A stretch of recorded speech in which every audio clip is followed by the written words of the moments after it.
ಎಲ್ಲರಿಗೂ ನಮಸ್ಕಾರ. Welcome back to Shriraksha Yashu ವ್ಲಾಗ್ಸ್ಗೆ ಸ್ವಾಗತ. ಇವತ್ತಿನ ಈ ವ್ಲಾಗ್ನಲ್ಲಿ ಭೀಮನ ಅಮಾವಾಸ್ಯೆ ಹಬ್ಬದ ಹಿನ್ನೆಲೆ ಕಥೆ ಬಗ್ಗೆ ತಿಳಿಯೋಣ. ನಾನು ಇಂದಿನ ವಿಡಿಯೋದಲ್ಲಿ ಭೀಮನ ಅಮಾವಾಸ್ಯೆಯ ದಿವಸ ಆಚರಿಸುವಂತಹ ಭೀಮೇಶ್ವರ ವ್ರತವನ್ನು, ಜ್ಯೋತಿರ್ಭೀಮೇಶ್ವರ ವ್ರತವನ್ನು ಯಾವ ರೀತಿ ಆಚರಣೆ ಮಾಡಬೇಕು, ಪೂಜಾ ವಿಧಾನವನ್ನೆಲ್ಲ ಹೇಳಿಕೊಟ್ಟಿದ್ದೇನೆ. ಭೀಮೇಶ್ವರ ಪೂಜೆಯನ್ನು ಮಾಡಿದ ಮೇಲೆ ಒಂದು ವಿಶೇಷವಾದ ಕಥೆಯನ್ನು ಹೇಳುತ್ತಿದ್ದೇನೆ. ಈ ಭೀಮೇಶ್ವರ ವ್ರತವನ್ನು ಮಾಡಿ ಕಥೆಯನ್ನು ಕೇಳಿದರೇನೆ ಜ್ಯೋತಿರ್ಭೀಮೇಶ್ವರ ವ್ರತ ಪೂರ್ಣವಾಗುವುದು. ಅದಕ್ಕಾಗಿಯೇ ಈ ಒಂದು ವ್ರತವನ್ನು ಭೀಮನ ಅಮಾವಾಸ್ಯೆ ವ್ರತ, ಭೀಮೇಶ್ವರ ವ್ರತ, ಜ್ಯೋತಿರ್ಭೀಮೇಶ್ವರ ವ್ರತ ಎಂದು ಕರೆಯುತ್ತಾರೆ. ಈ ಒಂದು ವ್ರತವನ್ನು ಮದುವೆಯಾಗದವರು ಕನ್ಯೆಯರು ತಮಗೆ ಉತ್ತಮವಾದ ಸಕಲ ಗುಣ ಸಂಪನ್ನನಾದ ದೀರ್ಘಾಯುಷಿಯಾಗಿರುವ ಯೋಗ್ಯ ಪತಿ, ಸುಖಿ ದಾಂಪತ್ಯ ಪ್ರಾಪ್ತಿಗಾಗಿ ಈ ವ್ರತವನ್ನು ಆಚರಣೆ ಮಾಡುವುದರಿಂದ ಒಳ್ಳೆಯ ಪತಿ ದೊರೆಯುತ್ತಾನೆ. ಮದುವೆಯಾಗಿರುವ ಹೆಣ್ಣು ಮಗಳು ಸುಮಂಗಲಿಯರು ಈ ಒಂದು ವ್ರತವನ್ನು ಆಚರಣೆ ಮಾಡುವುದರಿಂದ ಮಾಂಗಲ್ಯತ್ವ ಗಟ್ಟಿಯಾಗುತ್ತದೆ, ಹಾಗೆ ಸುಮಂಗಲ್ಯತ್ವ ದೊರೆಯುತ್ತದೆ. ಈ ಕಥೆಯನ್ನು ಮೊದಲಿಗೆ ಸನತ್ ಕುಮಾರರು ತಮ್ಮ ಶಿಷ್ಯರಿಗೆ ಹೇಳುತ್ತಿದ್ದಾರೆ. ಪತಿವ್ರತೆಯಾದ ಸಾವಿತ್ರಿಯು ಈ ವ್ರತವನ್ನು ಆಚರಿಸಿ ನಿಧನನಾಗಿದ್ದ ಪತಿ ಸತ್ಯವಾನನನ್ನು ಶಿವನ ಕೃಪೆಯಿಂದ ಬದುಕಿಸಿಕೊಂಡಳು ಎಂದು ಹೇಳಿದರು. ಹಾಗೆ ಈಶ್ವರನು ಕೈಲಾಸದಲ್ಲಿ ಮೊದಲು ಸನತ್ ಕುಮಾರರಿಗೆ ಅದನ್ನು ಉಪದೇಶ ಮಾಡಿದರು. ಅದು ಭೂಲೋಕದ ತಪಸ್ವಿಗಳ ಪತ್ನಿಯರಿಗೆ ತಿಳಿಸಿ ಅವರ ಮೂಲಕ ಈ ಒಂದು ವ್ರತವನ್ನು ಭೂಮಿ ಮೇಲೆ ಆಚರಣೆ ಮಾಡಲು ತೆಗೆದುಕೊಂಡು ಬಂದರು ಎಂದು ಹೇಳಿ ಜ್ಯೋತಿರ್ಭೀಮೇಶ್ವರ ವ್ರತವನ್ನ ಮೊಟ್ಟ ಮೊದಲು ಕೃತಯುಗದಲ್ಲಿ ಭೃಕುಂಡ ಮುನಿಯ ಪತ್ನಿ ಸೌಮಿತ್ರೆ ಮಾಡಿದರು ಎಂದು ಹೇಳುತ್ತದೆ. ತ್ರೇತಾಯುಗದಲ್ಲಿ ಅತ್ರಿ ಮಹರ್ಷಿಯ ಪತ್ನಿ ಅನಸೂಯ, ದ್ವಾಪರದಲ್ಲಿ ಶ್ರೀಕೃಷ್ಣನ ಪತ್ನಿ ರುಕ್ಮಿಣಿ, ಕಲಿಯುಗದಲ್ಲಿ ರತ್ನವೇಣಿ ಕೂಡ ಈ ವ್ರತವನ್ನ ಆಚರಣೆ ಮಾಡಿದ್ದರು ಎಂದು ಹೇಳುತ್ತದೆ. ಅದಕ್ಕಾಗಿಯೇ ಈ ಕಥೆಯನ್ನು ಭೀಮನ ಅಮಾವಾಸ್ಯೆ ಕಥೆ ಎಂದು ಕರೆಯುತ್ತೇವೆ. ಈ ವ್ರತದ ಕಥೆಯನ್ನು ಬಹಳ ಸರಳವಾಗಿ ಹೇಳಿದ್ದೇನೆ ನೋಡಿ. ಭೀಮನ ಅಮಾವಾಸ್ಯೆ ವ್ರತದ ಹಿನ್ನೆಲೆ ಕಥೆ ಪ್ರಾರಂಭ.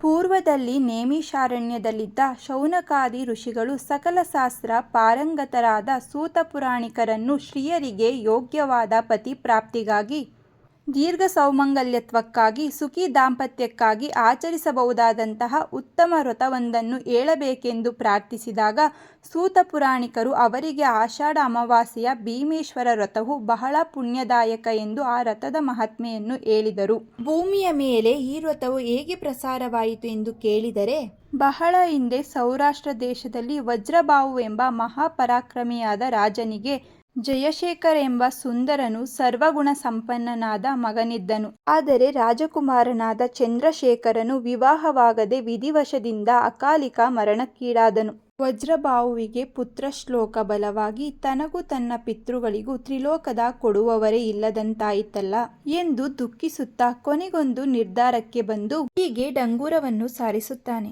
ನನ್ನ ಮಗನ ಈ ಶವಕ್ಕೆ ಯಾರು ತನ್ನ ಮಗಳನ್ನು ಮದುವೆ ಮಾಡಿಕೊಡುತ್ತಾರೋ ಅವರಿಗೆ ಕೋಟಿ ನಾಣ್ಯಗಳನ್ನ ಬಹುಮಾನವಾಗಿ ಕೊಡುತ್ತೇನೆ ಎಂದು ಡಂಗೂರ ಸಾರಿಸಿದನು. ಅದೇ ಊರಿನಲ್ಲಿ ಸಕಲ ವೇದ ಶಾಸ್ತ್ರ ಪಾರಂಗತನಾದರೂ ಕಡುಬಡತನದಿಂದ ಸಂಸಾರ ಸಾಕುವುದೇ ಕಷ್ಟವಾಗಿದ್ದ ಮಾಧವ ಶರ್ಮನೆಂಬ ಬ್ರಾಹ್ಮಣನು ಇದನ್ನು ಕೇಳಿ ತನ್ನ 5 ಹೆಣ್ಣು ಮಕ್ಕಳಲ್ಲಿ ನಮ್ಮ ಹಿರಿಯ ಮಗಳನ್ನು ಮದುವೆ ಮಾಡಿಕೊಡುತ್ತೇನೆ. ನಮಗೆ ಇರುವ ಬಡತನದಲ್ಲಿ ನನ್ನ ಮಕ್ಕಳಿಗೆ ಒಂದು ಹೊತ್ತು ಊಟ ಹಾಕುವುದು ಕಷ್ಟವಾಗಿದೆ. ಅದಕ್ಕಾಗಿ ನನ್ನ ಹಿರಿಯ ಮಗಳನ್ನು ಕೊಡುತ್ತೇನೆ ಎಂದು ಬಡ ಬ್ರಾಹ್ಮಣನು ತನ್ನ ಹೆಂಡತಿಗೆ ತಿಳಿಸುತ್ತಾನೆ. ಸುಶೀಲೆಯು ಪತಿಯೇ ಲೋಕದಲ್ಲಿ ಮಗಳನ್ನು ಮದುವೆ ಮಾಡಿಕೊಡಲು ಬಹಳ ಆಲೋಚಿಸಿ ಅತ್ಯುತ್ತಮರ ಧನವಂತರ ಮನೆಗೆಯೇ ಬಡವರು ಹೆಣ್ಣು ಕೊಟ್ಟರೆ ಅವಮಾನ ತಪ್ಪದು ಎಂದು ಕೊಡಲಿಚ್ಛಿಸುವುದಿಲ್ಲ.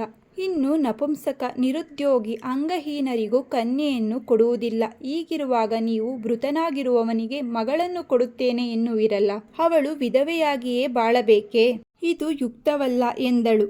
ನಿನಗೆ ಒಬ್ಬ ಮಗಳು ಕಡಿಮೆ ಎಂದು ಭಾವಿಸಿಕೊ. ನಾನು ಮೃತರಾಜಪುತ್ರನಿಗೆ ಹಿರಿಯ ಮಗಳು ಚಾರುಮತಿಯನ್ನು ಕೊಟ್ಟೇ ಕೊಡುತ್ತೇನೆಂದು ಮದುವೆ ಮಾಡಿಕೊಟ್ಟನು. ಮಾತಿನಂತೆ ರಾಜನು ಅವನಿಗೆ ಕೋಟಿಯನ್ನು ಕೊಟ್ಟನು. ನಂತರ ಪುತ್ರನ ಶವವನ್ನು ಸಂಸ್ಕಾರಕ್ಕೆ ಸಾಗಿಸಿ ಸೊಸೆಗೆ ಚಿತೆಗೆ ಅಗ್ನಿಸ್ಪರ್ಶ ಮಾಡಲು ಹೇಳಿದನು. ಆಕೆಯು ಶುಚಿಭೂತಳಾಗಿ ಸರ್ವಾಭರಣ ಧರಿಸಿ ಯಥೇಚ್ಛ ಮಂಗಳ ದ್ರವ್ಯಗಳನ್ನು ದಾನ ಮಾಡಿ ಭಕ್ತಿಯಿಂದ ಪರಮೇಶ್ವರನನ್ನು ಧ್ಯಾನಿಸುತ್ತಾ ಶಾಂತ ಮನಸ್ಸಿನಿಂದ ಚಿತೆಗೆ ಅಗ್ನಿಸ್ಪರ್ಶ ಮಾಡಿದಳು. ಕೂಡಲೇ ಇದ್ದಕ್ಕಿದ್ದಂತೆ ವರ್ಷಧಾರೆಯಾಗಿ ಚಿತೆಯ ಬೆಂಕಿಯು ಹಾರಿ ಹೋಯಿತು. ಸೂರ್ಯನು ಮುಳುಗಿ ಕತ್ತಲಾಗಿ ಸ್ವಲ್ಪ ಸಮಯದಲ್ಲಿಯೇ ಪೂರ್ತಿ ಕತ್ತಲು ಆವರಿಸಿತು. ರಾಜಪರಿವಾರವು ಅವಳನ್ನು ಅಲ್ಲಿಯೇ ಬಿಟ್ಟು ಹಿಂದಿರುಗಿತು.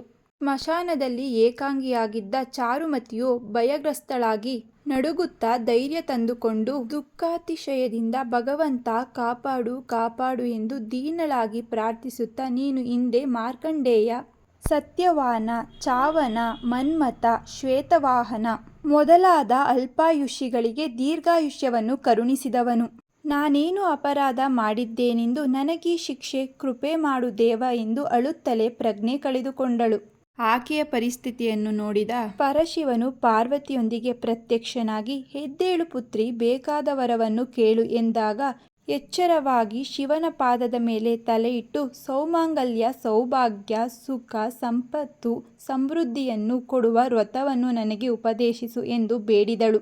ಆಕೆಯ ಪರಿಸ್ಥಿತಿಯನ್ನು ನೋಡಿದ ಭಗವಂತ, ಆಗ ಹತ್ತಿರದಲ್ಲೇ ಇರುವ ಆಷಾಢ ಮಾಸದ ಭೀಮನ ಅಮಾವಾಸ್ಯೆ ಬರುತ್ತದೆ. ಆ ಜ್ಯೋತಿರ್ಭೀಮೇಶ್ವರ ವ್ರತವನ್ನ ಆಚರಣೆ ಮಾಡು. 2 ದೀಪಗಳನ್ನ ಇಟ್ಟು ದೀಪದಲ್ಲಿ ಶಿವ ಪಾರ್ವತಿಯರನ್ನ ಆಹ್ವಾನ ಮಾಡಿ ಭಕ್ತಿಯಿಂದ ಪೂಜೆಯನ್ನು ಮಾಡು. ನಿನ್ನ ಪತಿಗೆ ಮೊದಲಿನಂತೆ ಆಯುಷ್ಯ ವೃದ್ಧಿಯಾಗುತ್ತದೆ, ಮತ್ತೆ ಮರಳಿ ಆ ದೇಹಕ್ಕೆ ಜೀವ ಬರುತ್ತದೆ ಎಂದು ಹೇಳಿದಾಗ ಆಕೆ, ನಾನು ಭಕ್ತಿಯಿಂದ ಈ ವ್ರತವನ್ನು ಮಾಡುತ್ತೇನೆ ಎಂದು ಕೈ ಮುಗಿಯುತ್ತಾಳೆ. ಶಿವ ಪಾರ್ವತಿಯರು ಮಾಯವಾಗುತ್ತಾರೆ. ಚಾರುಮತಿಯು ಸ್ಮಶಾನದ ಮರಗಳ ಪತ್ರೆ, ಪುಷ್ಪ, ಫಲಾದಿಗಳನ್ನೆಲ್ಲ ವ್ರತ ಸಾಮಗ್ರಿಯನ್ನಾಗಿ ಭಾವಿಸಿ ಆ ಒಂದು ಮಣ್ಣಿನಿಂದಲೇ ದೀಪವನ್ನ ಮಾಡಿ ಆ ದೀಪದಲ್ಲಿ ಜ್ಯೋತಿಯನ್ನ ಆಹ್ವಾನ ಮಾಡಿಕೊಂಡು ಆ ಜ್ಯೋತಿಯನ್ನ ಇಟ್ಟು ಪೂಜೆ ಮಾಡುತ್ತಾಳೆ. ಅಲ್ಲೇ ಸಿಗುವ ಹಣ್ಣು ಹಂಪಲುಗಳನ್ನು ತಂದು ನೈವೇದ್ಯ ಮಾಡುತ್ತಾಳೆ. ಹುತ್ತದ ಮಣ್ಣನ್ನು ತಂದು ಶಿವಲಿಂಗವನ್ನು ಮಾಡಿ ಅಲ್ಲಿ ಶಿವ ಪಾರ್ವತಿಯನ್ನ ಪೂಜೆ ಮಾಡುತ್ತಾಳೆ. ಆಗ ಆಕೆಯ ಭಕ್ತಿಗೆ ಮೆಚ್ಚಿದ ಪರಶಿವನು ಪ್ರತ್ಯಕ್ಷನಾಗಿ ಆಕೆಯ ಪತಿ ದೇಹದಲ್ಲಿ ಜೀವವನ್ನ ತುಂಬುತ್ತಾನೆ. ತೀರಿ ಹೋಗಿದ್ದ ಆಕೆಯ ಪತಿ ಮಲಗಿರುವಂತೆ ಹೇಳುತ್ತಾನೆ, ಎದ್ದು ಕೂರುತ್ತಾನೆ. ನಂತರ ಆಕೆಯ ಪತ್ನಿ ಚಾರುಮತಿಯಿಂದ ಎಲ್ಲ ವಿಷಯವನ್ನು ತಿಳಿದುಕೊಂಡು ಆಕೆಯ ಜೊತೆ ಸಂತೋಷದಿಂದ ಇರುತ್ತಾನೆ. ಬೆಳಗಾಗುತ್ತಲೇ ರಾಜಭಟ್ಟರಿಂದ ವಿಷಯ ತಿಳಿದು ರಾಜ ವಜ್ರಬಾಹು ಆಗಮಿಸಿ ಚಾರುಮತಿಯಿಂದ ವಿಷಯ ತಿಳಿದು ಸಂತೋಷಗೊಂಡು ಅವಳನ್ನು ಸಮಾಧಾನಪಡಿಸಿ ಇಬ್ಬರನ್ನು ಮೆರವಣಿಗೆಯ ಮೂಲಕ ಅರಮನೆಗೆ ಕರೆತಂದು ಚಾರುಮತಿಯ ಕೈಯಿಂದ ಯಥೇಚ್ಛ ದಾನ ಧರ್ಮ ಮಾಡಿಸಿದನು. ಹೆಚ್ಚು ದಾನ ಧರ್ಮ ಮಾಡಿಸುತ್ತಾ ಸಂತೋಷದಿಂದ ಇದ್ದನು. ಹೀಗೆ ಸೂತ ಪುರಾಣಿಕರು ಹೇಳಿದ ಕತೆ ಕೇಳಿದ ಶೌನಕಾದಿ ಋಷಿಗಳು ಭಕ್ತರಿಂದ ವ್ರತವನ್ನು ಆರಂಭಿಸಿದರು. ಅದಕ್ಕಾಗಿ ಈ ವ್ರತವನ್ನ ಯಾರು ಆಚರಣೆ ಮಾಡುತ್ತಾರೋ, ಯಾರು ಈ ಕಥೆಯನ್ನ ಕೇಳುತ್ತಾರೋ ಅವರ ಪತಿಗೆ ಆಯುಷ್ಯ ವೃದ್ಧಿಯಾಗುತ್ತದೆ ಎಂದು ಹೇಳಿ ಈ ಕಥೆಯನ್ನ ಸಂಪೂರ್ಣಗೊಳಿಸುತ್ತೇನೆ.